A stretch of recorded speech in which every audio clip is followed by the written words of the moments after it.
Hello, everyone. I'm Nikki Gibbs, facilitator for the Chapman Foundation for Caring Communities. Today, I'm sharing some parenting skills that might help you as you connect with your teenager. As with everything we do as a parent, we are helping our child's brain develop.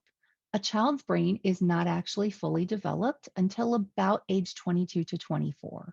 As our child develops and grows, our primary goal is to strengthen connection with our child. Strong connection helps in whatever situation we find ourselves as a parent. Today, we're going to take a few minutes to look at the difference between acceptance and agreement and how this can impact your relationship with your teen as they make some post high school lifelong decisions. A child or teen's self acceptance comes from others' acceptance of them. Take a minute and think about when and with who we have felt accepted. How did you feel around that person? My grandmother, who passed away this last year, was the person in my life that made me feel accepted. She was empathetic with my feelings. She honored my choices and opinions, and she identified with things I valued in life. We were somewhat similar creatures, but her acceptance went well beyond the ways we related to one another. The acceptance I felt from her was unspoken, but I could feel it in our interactions. So, how did she do that? And how can we do that with our own teenagers? What is acceptance? Acceptance is not agreement. Acceptance is something we need to practice intentionally to really master. It is a mark of growth as a parent, and it can change as your child ages. Acceptance is really about the child. Agreement is about you as the parent.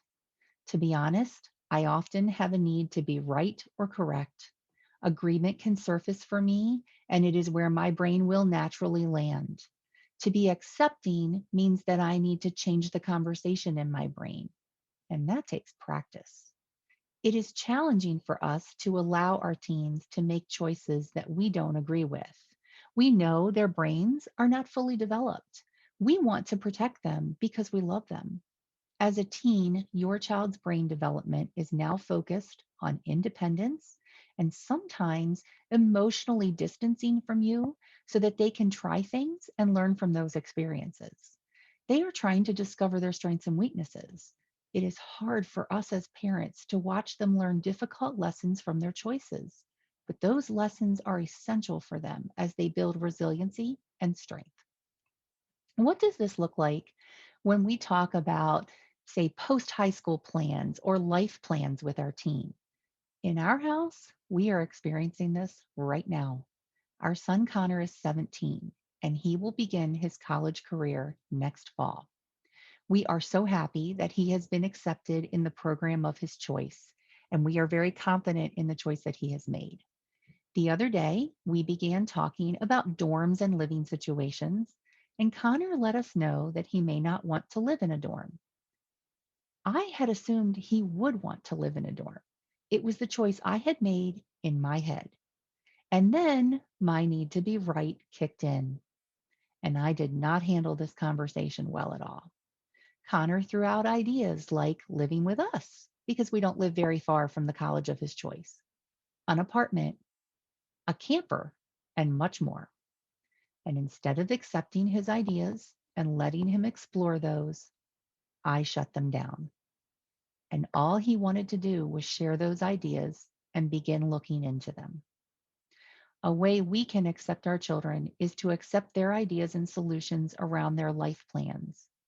When my children face a problem, it's very hard for me to stay out of superhero mom and jump in and fix it or give them ideas.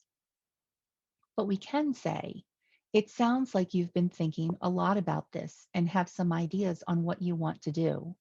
This will engage your child to share more about why they want to try a particular idea. Even when we are relatively confident that our child's idea is not going to work, accepting their creativity and idea teaches them to learn from their own trial and error. And it strengthens their problem solving and creativity skills in their brains. Those brains are still developing. It is another form of acceptance of your child.